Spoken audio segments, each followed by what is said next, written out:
Hermanos, Dios les bendiga. Un feliz sábado. Estoy extremadamente feliz por estar aquí nuevamente con ustedes. ¿Hace cuánto vine, hermanos? 17 de mayo, sí. La gloria sea para nuestro Dios, hermanos, ya que por su misericordia estamos en este lugar. ¿Cuántos dicen amén? Así que, hermanos, espero que este estudio sea de bendición para nuestras vidas. Podamos aceptar lo que Dios dice en su palabra. Dejemos a un lado las opiniones humanas. Hay que aceptar lo que Dios dice en su palabra. Estoy aquí con el único propósito de exaltar la palabra de Dios. A los hermanos que van a ver el video en YouTube, estamos en la iglesia de San Martín Central, es la central, ¿sí? Central de San Martín en El Salvador. Así que vamos a orar para que el autor de este estudio sea el Espíritu Santo. Vengamos de rodillas.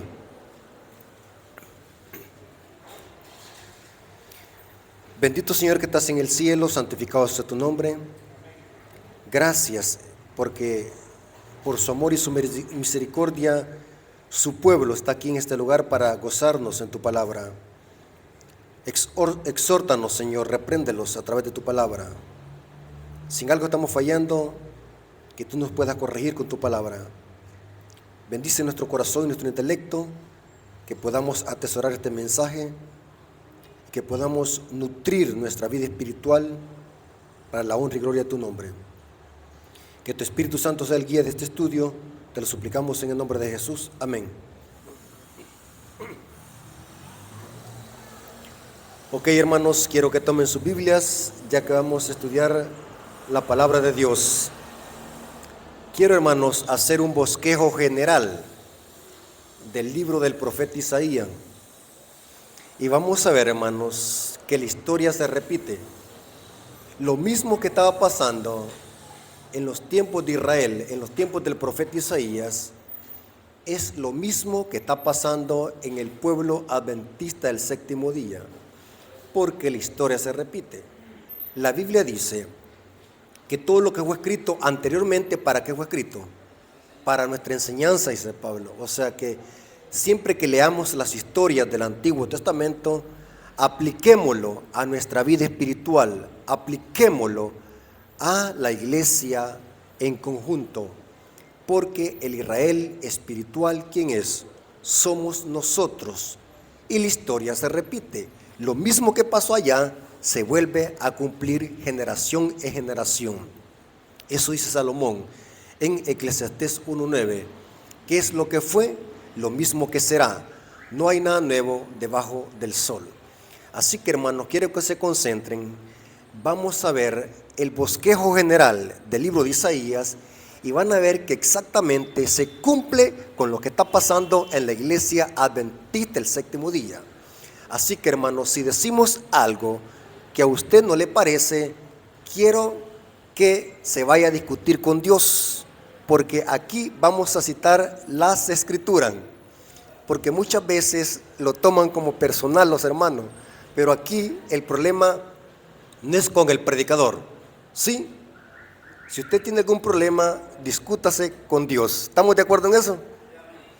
Entonces, vamos a ver el marco histórico del libro de Isaías. ¿En qué época se escribió el libro de Isaías? Busqué algunos datos históricos y se dice que el libro de Isaías fue escrito entre el año 740 hasta el año 701 antes de Cristo. Isaías tuvo lugar en el reino de Judá durante las monarquías de Usías, Jotán y Acaz, Ezequías y Manasés. O sea, Isaías profetizó durante la crisis causada por la expansión del imperio asirio.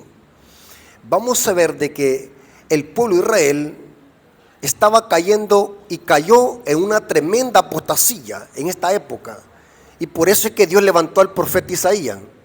Y quiero decirles, hermanos, lo siguiente. Los profetas de Dios, cuando se levantaban, no se levantaban solamente por levantarse. Siempre era con un propósito de llevar al pueblo otra vez a la ley, a la obediencia de los mandamientos. Cuando el pueblo estaba bien, ¿para qué Dios iba a levantar un profeta? Cuando el pueblo estaba mal, era que Dios levantaba el profeta. ¿Están de acuerdo? O sea, los profetas eran como los abogados de Dios. La función era llevar al pueblo otra vez a la obediencia a los estatutos divinos. Si Dios levantó al profeta Isaías en esta época, ¿qué significa? Que el pueblo andaba caminando ¿qué? Mal. ¿Están conmigo?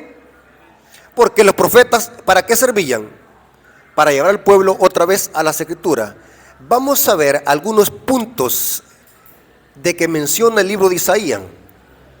Y quiero, hermanos, que se concentren porque lo que vamos a ver al final es terrible, hermanos. Y yo quiero que se agarren bien de la silla, porque puede ser que se caigan. Tremendo lo que vine a descubrir. Así que, hermanos, traigo este mensaje para que lo disfrutemos. ¿Sí? Vamos a ver qué es lo que estaba pasando en el pueblo de Israel. Isaías capítulo 1, versículo 3 al 5. Noten cómo Dios compara a su pueblo Israel. El buey conoce a su dueño y el asno el pesebre de su señor. Israel no entiende. ¿Qué está diciendo aquí Isaías?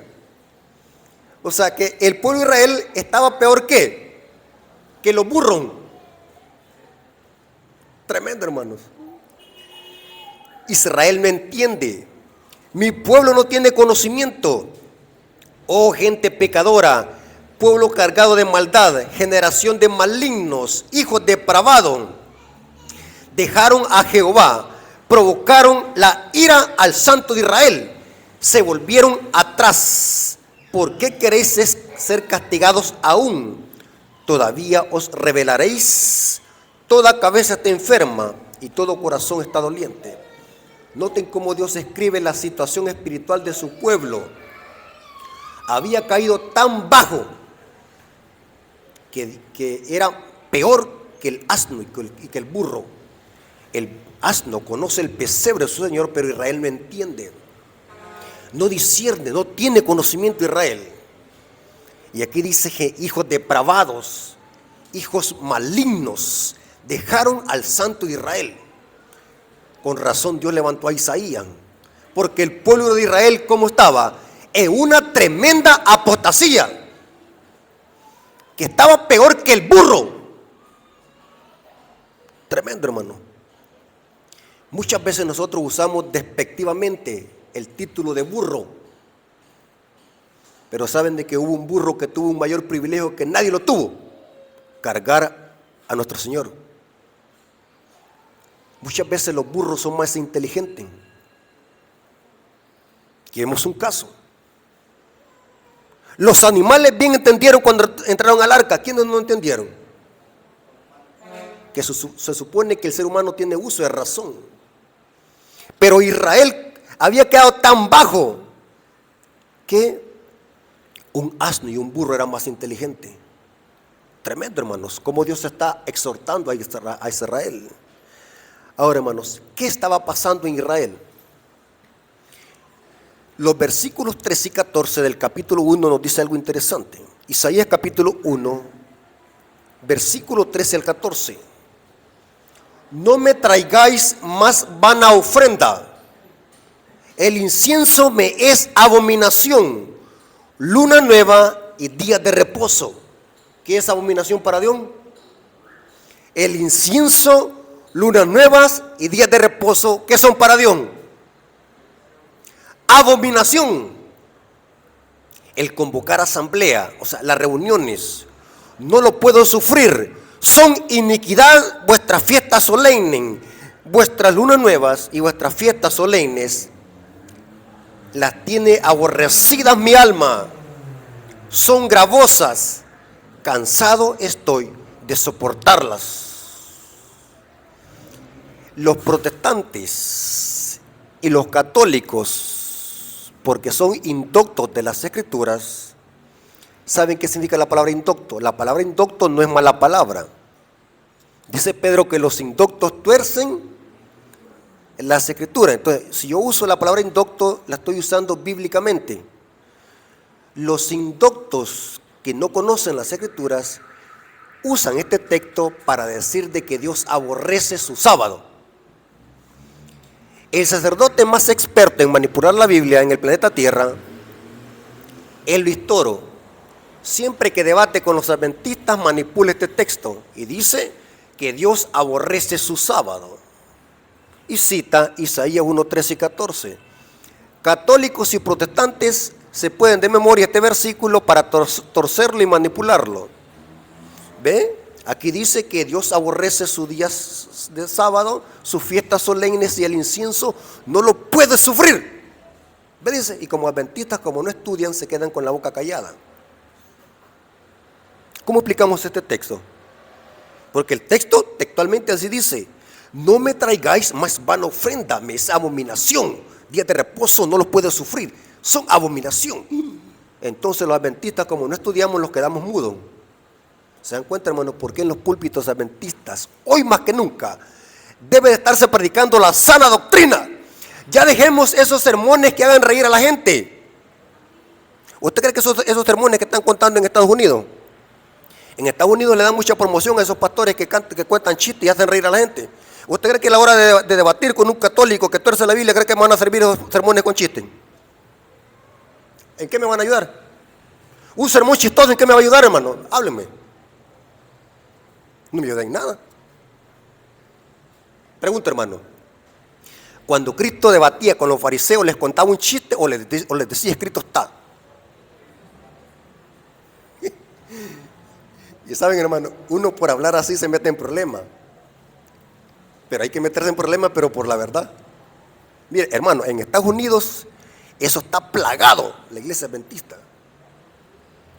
Así que ustedes son privilegiados por estar oyendo estos sermones sólidos, hermano, que ayudan a la iglesia a crecer en conocimiento, para que nosotros podamos tener una fe sólida y poder nosotros defender nuestra doctrina. Hermanos, este texto tiene su contexto. Un texto sin su contexto es un pretexto. Recuerde eso, hermanos. Satanás cita la Biblia fuera de contexto. Hay que ver el contexto. El tema de Isaías es la hipocresía de Israel. Israel estaba en grande apostasía y rebelión, lo acabamos de ver en los versículos anteriores, y aún así profesaban observar las fiestas solemnes y el sábado. Cuando alguien presenta a Dios una obediencia a medias e hipócritamente, para Dios eso es abominación. Israel estaba en apostasía y en pecado, y al mismo tiempo estaba guardando las fiestas solemnes y el sábado. En ese contexto Dios dice, eso es abominación para mí, porque Dios nunca va a aceptar una obediencia a medias. Es todo o es nada. O sea que Dios no está diciendo que aborrece su día santo, sino que el contexto es cuando nosotros presentamos una obediencia a medias. Eso Dios lo aborrece. ¿Cómo sabemos de qué es la interpretación correcta? ¿Cómo lo sabemos? Hay que ver el contexto general de Isaías, porque Dios no se puede contradecir. Si Dios está diciendo aquí aparentemente que Dios aborrece su día santo, eso contradice otras partes del libro de Isaías. Por ejemplo, en Isaías 58, 13 y 14 dice lo siguiente: si retrajeres del día de reposo tu pie de hacer tu voluntad en mi día santo y lo llamares delicia. ¿Qué está diciendo Dios aquí? Que los que guardan el sábado debe de ser para ellos una delicia. ¿Cómo así? Si Dios ya dijo en Isaías 1:13 que aborrece su sábado, y ahora está diciendo que el que guarda el sábado está haciendo una delicia. No se puede contradecir. ¿Se dan cuenta? Isaías explica a Isaías. Aquí dice que los que guardan el sábado y lo llamares delicia, santo, glorioso de Jehová, y lo venerares, no andando en tu propio camino, ni buscando tu voluntad, ni hablando tus propias palabras, entonces te deleitarás en Jehová, y yo te haré subir sobre las alturas de la tierra, y te daré de comer la heredad de Jacob tu padre, porque la boca de Jehová lo ha hablado. Esta es la bendición para los que guardan el sábado. Hermanos, quiero hacer un pequeño paréntesis aquí. ¿El sábado para qué es? Según Isaías 58, 13 y 14. ¿Ah? ¿Para qué? Único y exclusivo, ¿para qué? Adorar a Dios. Pregunta, hermanos, quiero que se concentren. ¿Yo el sábado lo puedo usar para celebrar un cumpleaños? Respondan. ¿Por qué? Ese día no es mío. ¿Yo puedo usar el sábado para celebrar el Día de las Madres? Entonces, ¿por qué permiten eso en la iglesia?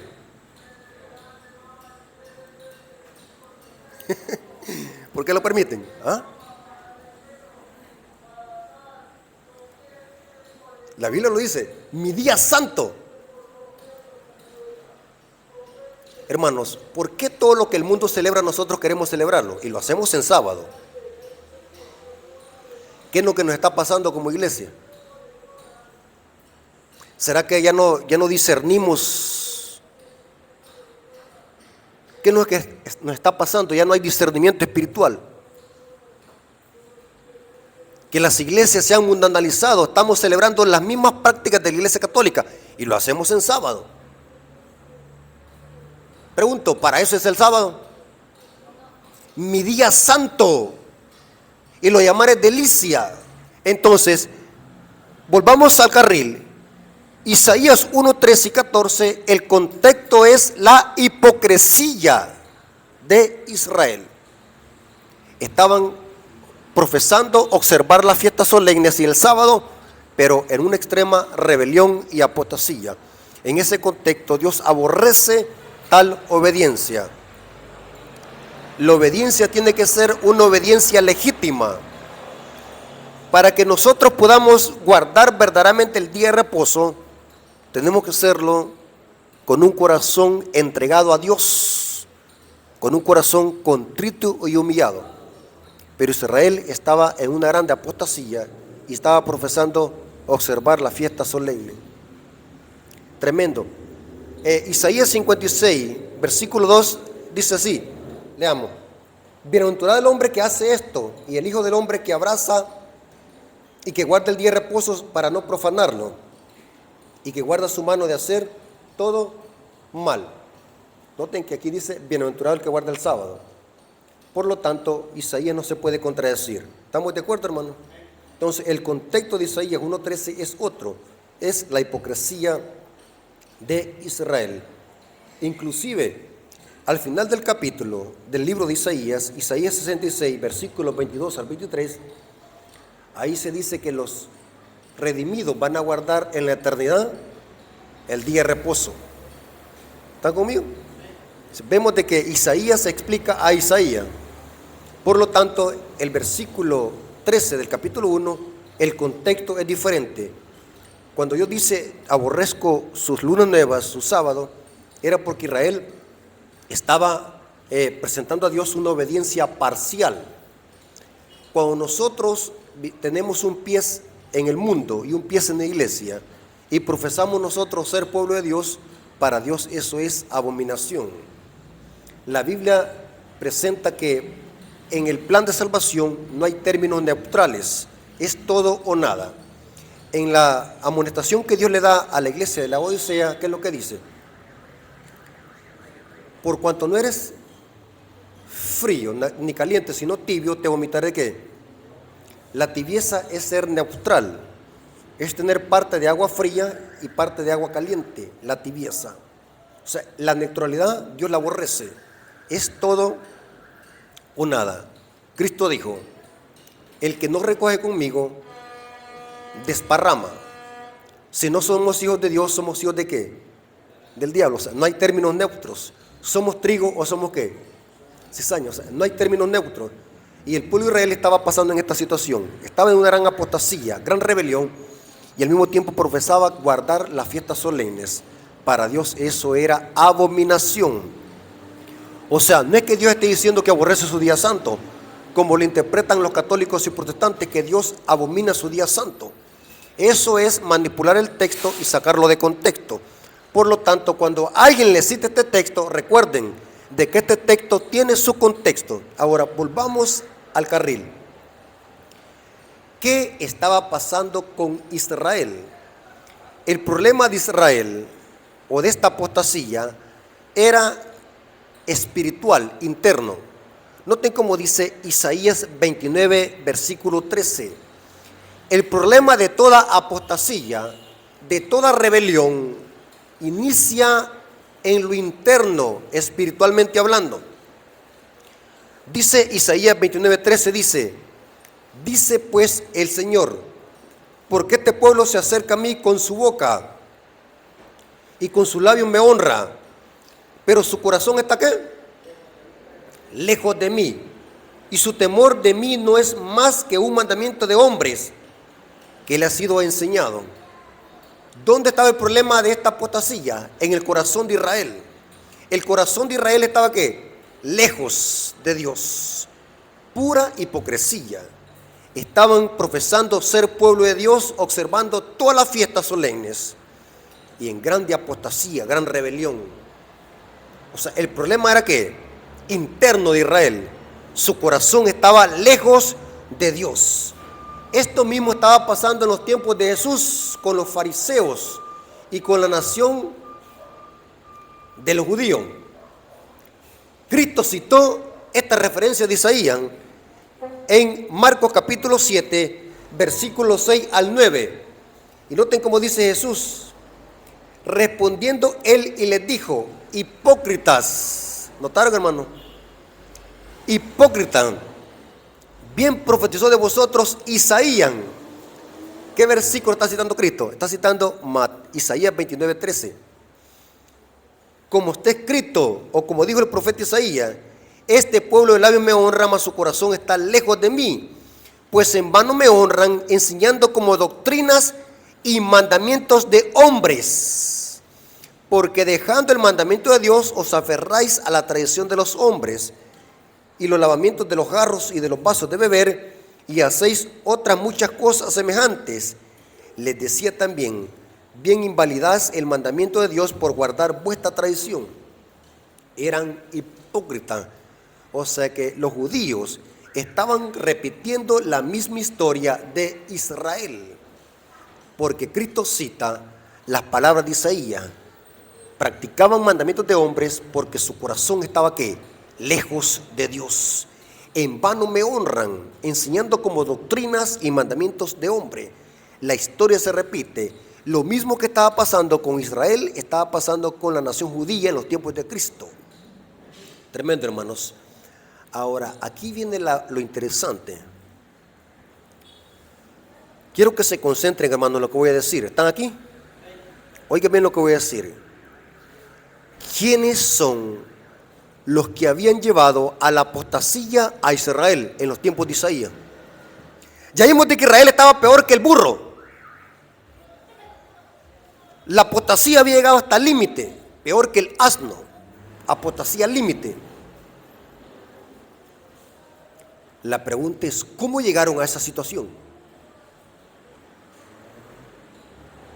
Porque toda apostasía es gradual. Toda apostasía y rebelión que se ocurre en la iglesia es gradual. ¿Quién había llevado a la apostasía a Israel en los tiempos de Isaías?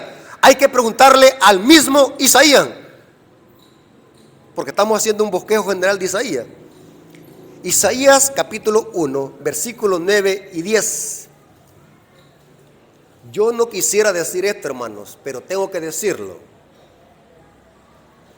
¿Sabe quiénes habían llevado a la apostasía a Israel? Repita conmigo: los líderes espirituales del pueblo. Y noten cómo Dios los compara.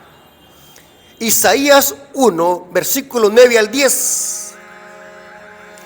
Si Jehová de los ejércitos no hubiese dejado un resto pequeño, esta palabra resto es lo que nosotros le conocemos remanente.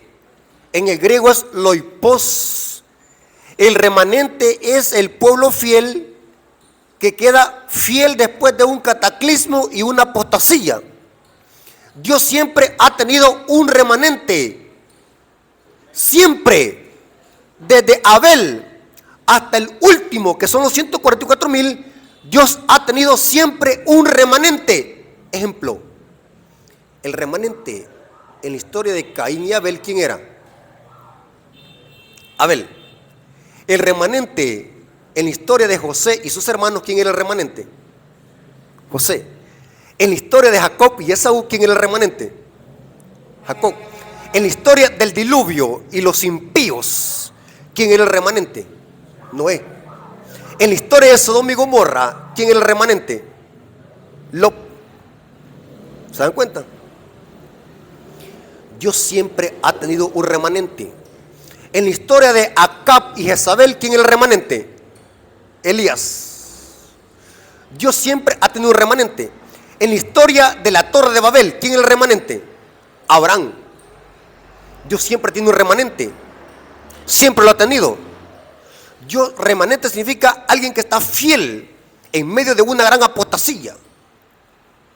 Dios siempre ha tenido un remanente. En la historia de la imagen de Nabucodonosor en el Valle de Dura, ¿quién fue el remanente? Los 3 hebreos y Daniel. Siempre ha habido un remanente. Por eso, hermano, yo siempre he dicho, hay que tener cuidado con las frases apóstatas que se repiten. Hay una frase apóstata, no sé si aquí la repiten. Iglesias enteras junto con sus pastores se van a perder. Esa frase es diabólica, satánica. ¿Cómo es que se van a perder iglesias enteras? Entonces no hay ningún remanente, entonces pues. Todos son cizaña. Una vez reprendí a un hermano que repetía eso, repetía. Cuando estaba en el púlpito se emocionaba y decía, iglesias enteras junto con sus pastores se van a perder. Venga, le dije cuando se bajó del púlpito. Me lo llevé atrás. Disculpe, déme esa cita, ¿dónde la encontró? Y él aceptó su error y dijo, no, este a otro predicador se le había escuchado.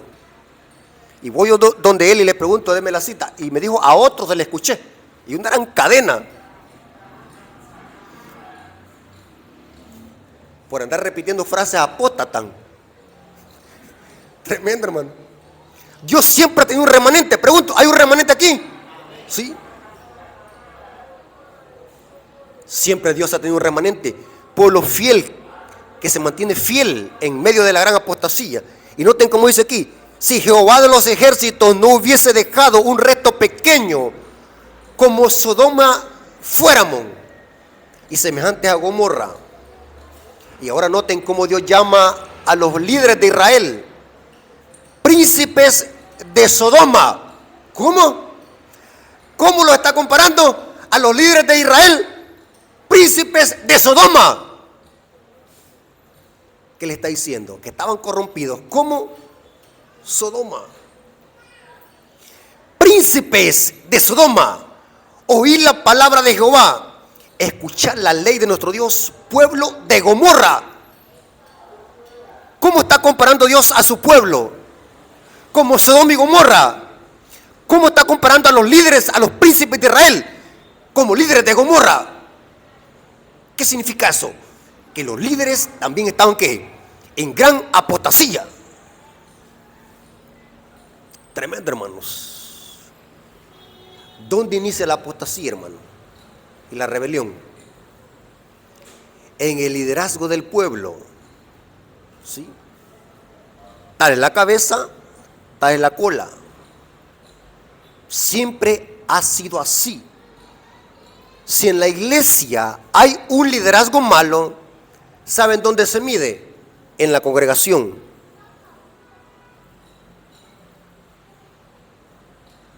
Y eso es así. A mí no me hable bien de un líder, yo miro la congregación, voy a ver la congregación cómo está. Porque si un líder es misionero, ¿cómo va a ser su congregación? Misionera. Si un líder de la iglesia es un estudioso de las profecías de Daniel y Apocalipsis, ¿cómo tendrá su iglesia? Estudiando los libros ¿qué? De Daniel y Apocalipsis. Pero si un líder le gusta contar chistes y anécdotas, ¿qué le gustará a la iglesia? Chistes también y anécdotas. Esos hermanos que están defendiendo a los pastores chistosos, ¿por qué los defienden? Porque ya se familiarizaron con esa clase de temas. Tal es la cabeza, tal es el cuerpo. Así es eso.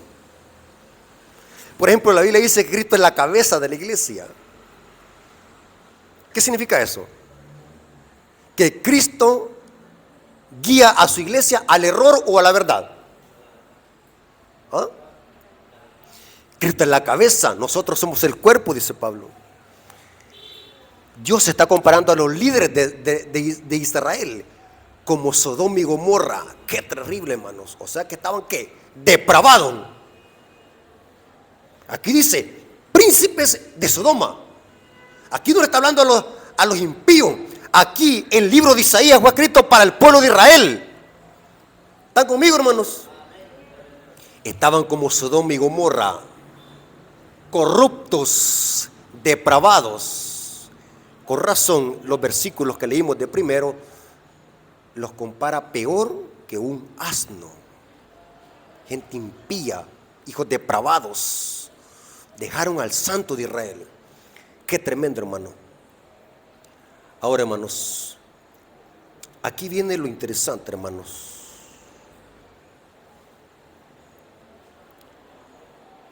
La apostasía era tan grande del liderazgo de Israel. ¿Saben cómo Dios le llamó a los líderes de Israel a través del profeta Isaías?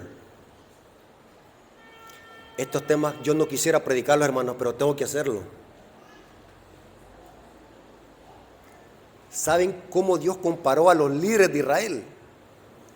Como perros mudos que no querían ladrar.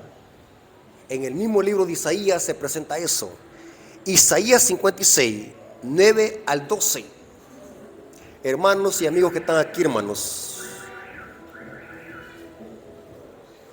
El mismo Dios que dijo, con amor eterno te he amado, es el mismo Dios que llama a los líderes que se desvían de la verdad, perros mudos que no quieren ladrar.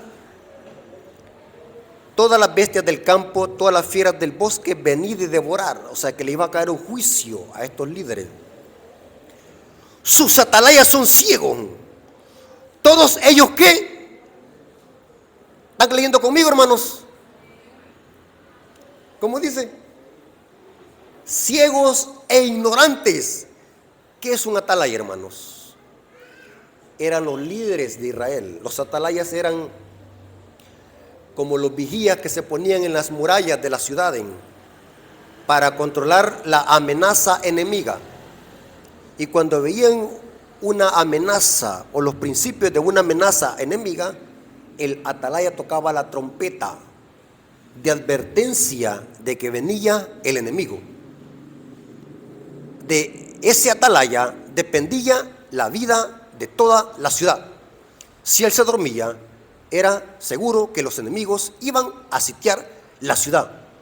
Por eso es que los atalayas tenían que ser alguien experto, adiestrado, con conocimiento, para ponerlo en ese lugar clave de vida o muerte. No era de poner a un ignorante, no era de poner a cualquiera. Y quiero decirles, hermano, lo que voy a decir es delicado, lo que voy a decir, pero lo voy a decir para que quede claro y va a quedar grabado en el video. Oiga bien lo que voy a decir. Y lo digo con respeto, no lo voy a tomar por el lado negativo. Aceptemos la exhortación. Hoy en día, hermanos, oiga bien lo que voy a decir. Muchos hermanos están optando por ir a estudiar teología porque lo agarran como una carrera. No porque tengan la vocación de ser pastor. Después vienen los problemas a la iglesia. Gente que no tiene el don de pastorado, la meten a las iglesias a trabajar. Gran error. Porque la gente hoy ha usado el pastorado como una profesión y no como una vocación. ¿Sabe qué significa eso? ¿Entiende usted la diferencia entre vocación y profesión? ¿Están entendiendo lo que quiero decir, hermano? Hermanos, el ministerio de pastorado es uno de los más delicados sobre los que cae la responsabilidad de todo el pueblo. No se puede poner a cualquiera. Tiene que ser alguien que tenga el don de ser pastor. ¿Sí o no? Díganme si estoy mintiendo o no, repréndanme. Yo les voy a aceptar que me reprendan. Yo tengo derecho a que me reprendan. Lo que estoy diciendo es una gran verdad. Los atalayas no era cualquiera. Era gente capacitada que tenía el don para que se pusieran las murallas de las ciudades para estar vigilando el enemigo. Porque si se dormía, pobrecita la ciudad, y él también tenía que morir. Tremendo, hermanos. Con razón Dios llama a sus líderes aquí. Sus atalayas son ciegos. Todos ellos ignorantes. Todos ellos, ¿cómo? Diga conmigo esta palabra, no me gusta decirla porque es muy fuerte. ¿Cómo? ¿Cómo lo está llamando? ¿Está leyendo conmigo, hermana? Hermana, ¿está leyendo allí conmigo? Yo veo que no están leyendo la Biblia, hermano. ¿Trajeron la Biblia? Lean la Biblia conmigo. Quiero que vayan leyendo conmigo porque puede ser que me equivoque. Así que no vayan a creer todo lo que les digo. Vayan leyendo el texto conmigo. Todos ellos son perros mudos que no pueden ladrar. Tremendo, hermano. Significa que Dios estaba enojado aquí, porque por culpa del liderazgo, ¿cómo estaba Israel? En apostasía. Tremendo. Soñolientos, echados, aman el dormir. Y esos perros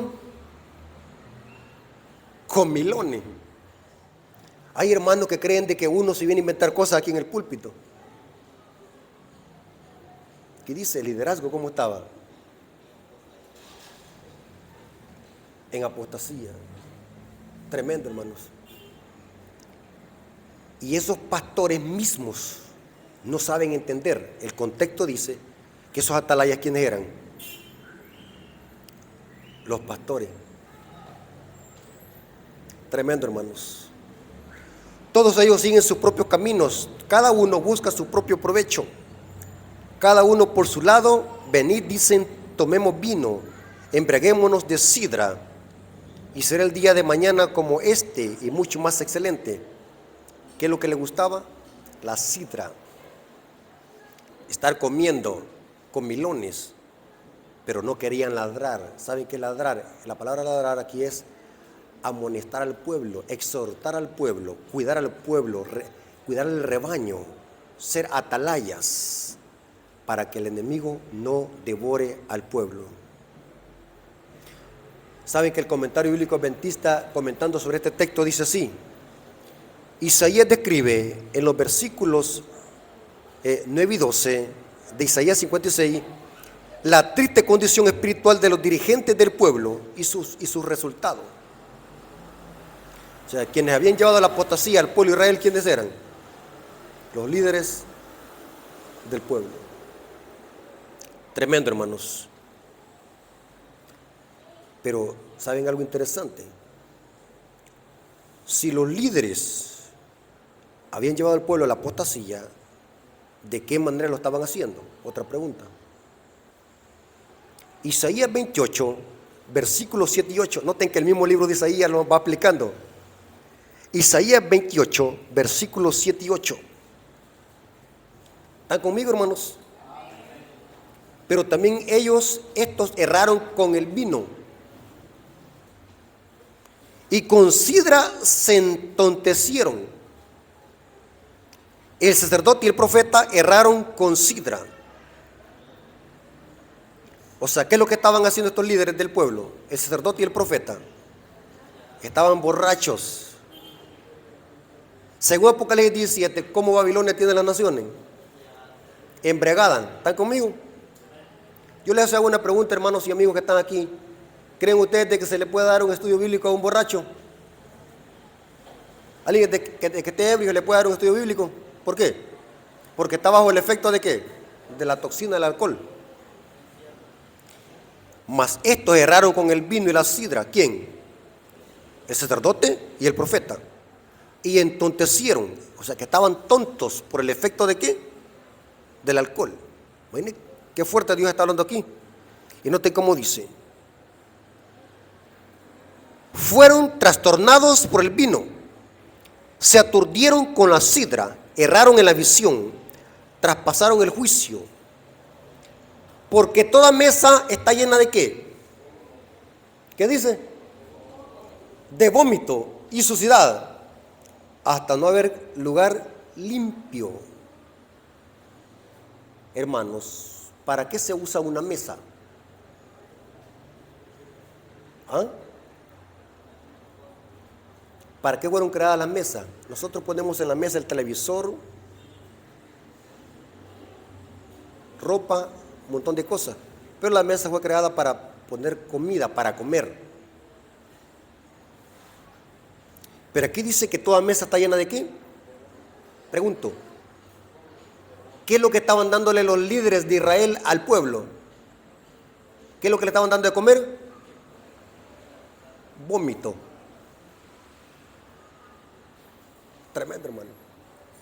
¿Están conmigo? ¿Están leyendo conmigo? Toda mesa está llena de ¿qué? De vómito. Pero el contexto de qué está hablando, el sacerdote y el profeta erraron con el vino, entontecieron. Toda mesa está llena de vómito. O sea que los líderes de Israel, en lugar de darle al pueblo pan, alimento sólido a la iglesia, al pueblo, ¿qué estaban dándole a comer? Vómito y suciedad. ¡Qué asco! Poner en una mesa un plato lleno de vómito.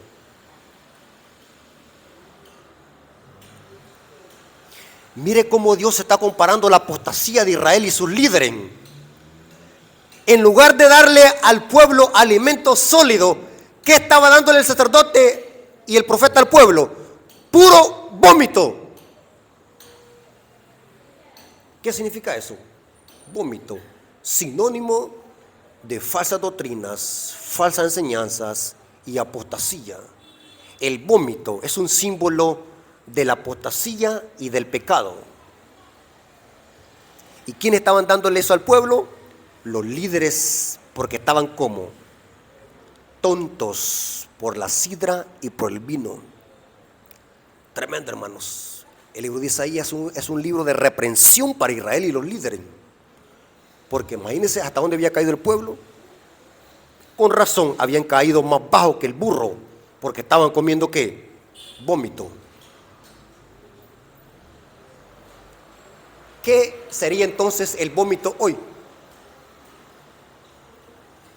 ¿Para qué es el púlpito, hermanos?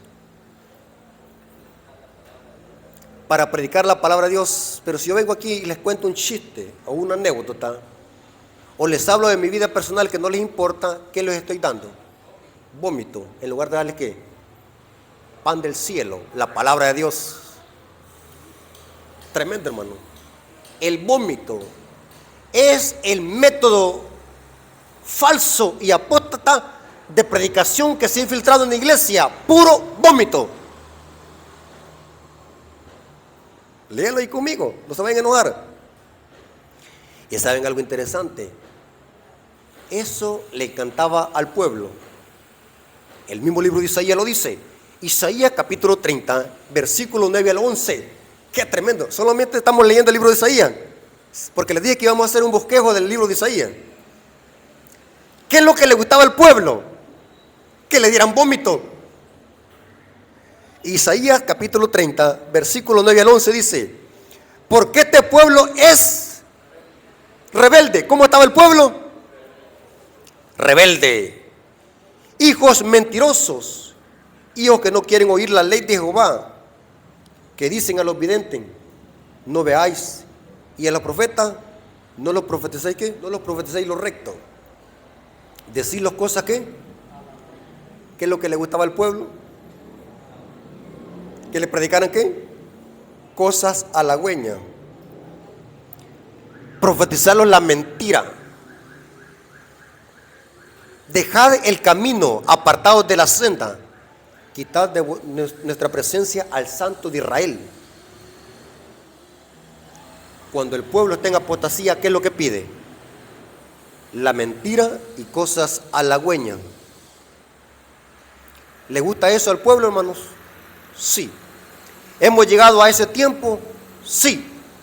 Pablo dice: porque vendrán tiempos donde la gente no sufrirá la sana doctrina, sino que teniendo comezón de oír, se amontonarán maestros conforme a su concupiscencia, y la gente se volverá, ¿qué? A la fábula. Eso lo dice Pablo a Timoteo. La gente le gustan las cosas halagüeñas, la mentira. Hoy no se puede predicar un tema de exhortación y de reprensión a la iglesia que surgen hermanos diciendo: este hermano es un fanático, un fariseo o un disidente. Esa palabra es una palabra diabólica que se ha pervertido y se ha usado para justificar el error.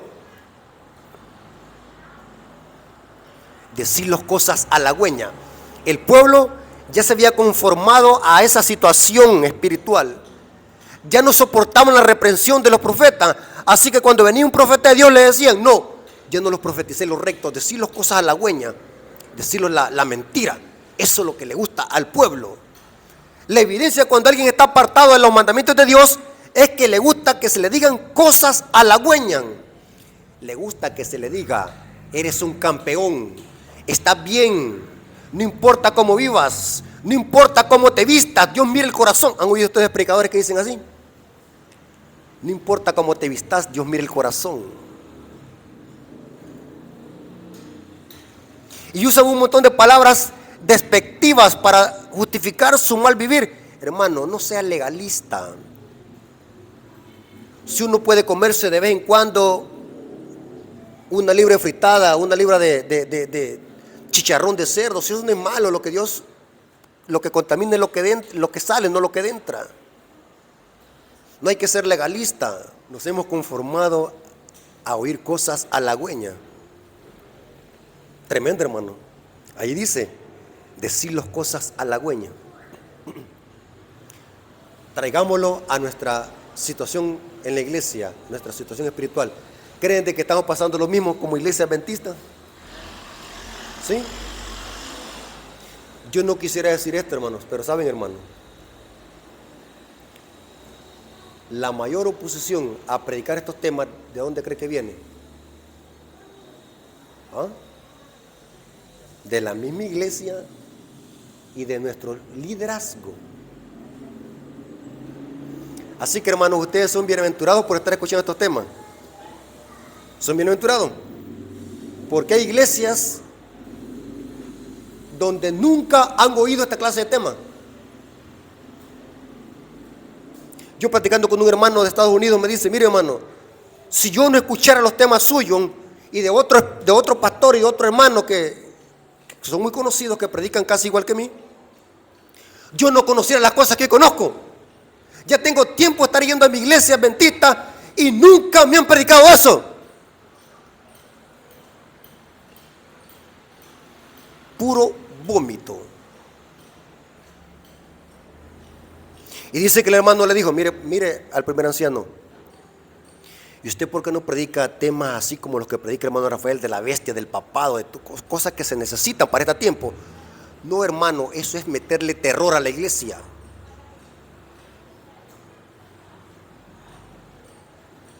Eso es darle miedo a la iglesia. Hay que predicar de Zaqueo y de la mujer samaritana. Decir las cosas halagüeñas, profetizar la mentira. Y saben de que el diablo ha metido una mentalidad ponzoñosa y diabólica, y que muchos líderes la están repitiendo, que hablar de Apocalipsis y Daniel es hablar de terror. Qué tremendo, hermano. Por eso es que estos libros se han opacado en la iglesia adventista. Y los que predican en contra del sistema papal y de la ramera de Apocalipsis, ya los van viendo como de menos. Este hermano es un gran disidente, no hay que darle el púlpito. Mire, estamos mal como el pueblo de Israel, que el pueblo pedía ¿qué? Cosas halagüeñas, profetizar la mentira. Yo les hago una pregunta, ancianos y miembros de iglesia que están aquí. Dígame con sinceridad, el mensaje, de desenmascarar a la Iglesia Católica y al papado, ¿a quién se le ha sido dado? ¿A los pentecostales o a la Iglesia adventista? ¿Ah? ¿Saben qué es lo que dicen los teólogos protestantes? Eso del cuerno pequeño, eso es Antíoco Epífanes. Eso de la bestia y el anticristo, eso es Nerón. Los únicos que estamos señalando para Roma que la bestia y el cuerno pequeño es el papado, ¿quiénes son? Los adventistas del séptimo día. O sea que este mensaje no esperemos que lo van a predicar los pentecostales o los católicos. Somos los adventistas del séptimo día. Hemos sido llamados para predicar ese mensaje, dice Elena de Guay en el libro Conflicto de los Siglos. Pero hoy, hermanos, estamos opacados a su mensaje, porque la iglesia se ha conformado a oír cosas halagüeñas. La gente hoy, ¿qué es lo que le gusta? Oír temas de prosperidad. Ya no hay, nos hemos desviado de nuestro mensaje. Ya no hay temas sólidos en los púlpitos adventistas, no hay temas de exhortación. Yo necesito que me exhorten, que me digan que ando mal. Necesitamos que nos exhorten. Y ese es el mensaje genuino. El mensaje genuino es aquel que nos llama al arrepentimiento y que busquemos a Dios. La historia se repite, hermanos. Noten cómo dice esta cita. Joya de los Testimonios, tomo 3, página 220, dice: mi corazón se llena de angustia cuando pienso en los mensajes tibios que dan algunos de nuestros ministros. Cuando llevan un mensaje de vida o muerte, los ministros están dormidos y los miembros laicos también. Noten cómo dice: mensajes tibios, puro vómito. Otra cita, Primeros Escritos, página 227, párrafo 3, dice: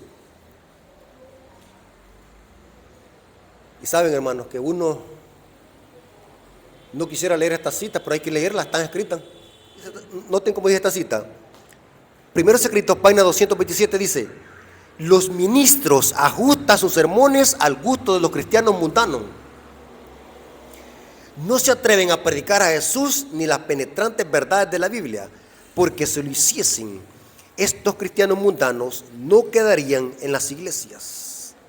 Sin embargo, como la mayoría de parte de ellos es gente rica, los ministros procuran retenerlos, aunque no sean más merecedores de estar en la iglesia que Satanás y sus ángeles.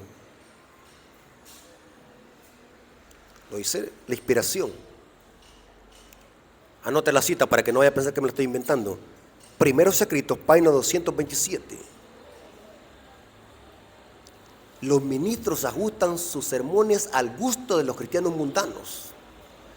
No se atreven a predicar a Jesús ni las penetrantes verdades de la Biblia, porque si lo hiciesen, esos cristianos mundanos no quedarían en la iglesia.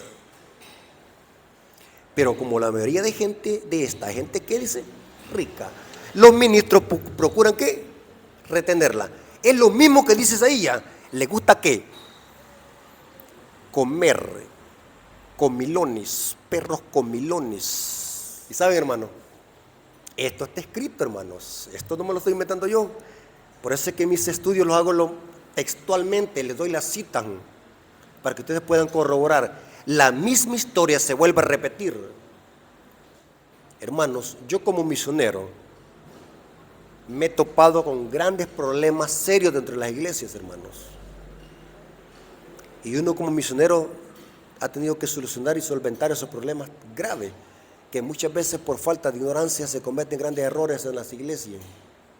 Peor, en las juntas de iglesia se hacen grandes votos, errores, porque se desconocen la Biblia, el espíritu de profecía y nuestras normas como iglesia adventista. La ignorancia es crónica. Gente que tiene influencia en la iglesia, que manipula a la iglesia por el billete que tiene. Y esto no me lo vayan a tocar. Cuidadito, no me lo vayan a tocar, porque dan buen billete. La cita está diciendo, como la mayoría de gente que los procuran retener. Tremendo, hermano.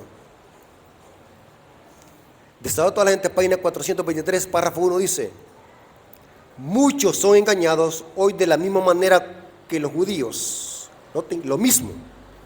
Hay maestros religiosos que leen la Biblia a la luz de su propio entendimiento y tradiciones, y la gente no escudriña las Escrituras por su cuenta, ni juzgan por sí mismos la verdad, sino que renuncian a su propio criterio y confían sus almas a sus dirigentes. La historia se repite, hermanos. No quisiéramos predicar esto, hermanos, pero está profetizado. La sierva del Señor dice en muchas citas, especialmente en el libro Eventos de los Últimos Días, que en la iglesia adventista va a haber una grande apostasía, una oposición al mensaje. ¿Y saben dónde va a venir eso? Dice el libro Eventos de los Últimos Días que va a venir de nuestro liderazgo. Yo no quisiera decir esto, hermano, pero está escrito y se va a volver a repetir la historia. La oposición vendrá desde la misma iglesia. Va a haber una apostasía en la iglesia. La pregunta es, ¿habrá un remanente también en la iglesia adventista? ¿Dónde dice eso en la Biblia, que hay un remanente? Ezequiel 9:4. Dice que hay un remanente que gime y clama por las abominaciones que se hacen, ¿qué?, en la ciudad. Yo siempre he tenido un remanente que gime y clama. Eso lo dice Ezequiel 9:4. Hermanos, hasta aquí ha llegado este estudio de la palabra de Dios, esperando que este estudio, hermanos, haya sido de bendición para nuestras vidas y podamos tomar este estudio como una exhortación y podamos ver en qué estamos fallando, hermanos, y que podamos nosotros arreglar nuestra vida espiritual si en algo estamos fallando. Hermanos, yo sé que quizás para unos estos temas pueden ser muy duros y muy fuertes, pero es hora de hablar de esta manera porque el tiempo se está terminando. Yo siempre le he dicho, hermanos, que mientras la bestia anda fuera del zoológico, los adventistas, ¿cómo estamos? Durmiendo. Es hora de despertar la iglesia, es hora de predicar de esta manera. En lo personal, hermano, a mí me encantan estos temas, me encanta. A mí me gusta que me prediquen fuertemente. De nosotros depende si nos va a doler o no. ¿Sí? Entonces, agarremos estos mensajes como una exhortación, porque como hemos visto, es Dios que lo ha dicho a través de su palabra. Dios les bendiga, hermanos, y que la honra y la gloria sea por nuestro Dios. Vamos a orar así como estamos, hermanos. Gracias, Señor, porque nos permitiste escuchar este tema. Gracias porque nos has exhortado, nos has reprendido a través de tu palabra. Gracias, Señor, porque nos permitiste congregarnos como tu pueblo para escuchar este mensaje, esperando que haya sido de bendición para cada uno de nosotros. Gracias por tus bendiciones y por tu misericordia. Te lo agradecemos en el nombre de Jesús. Amén. Dios me lo bendiga, hermanos.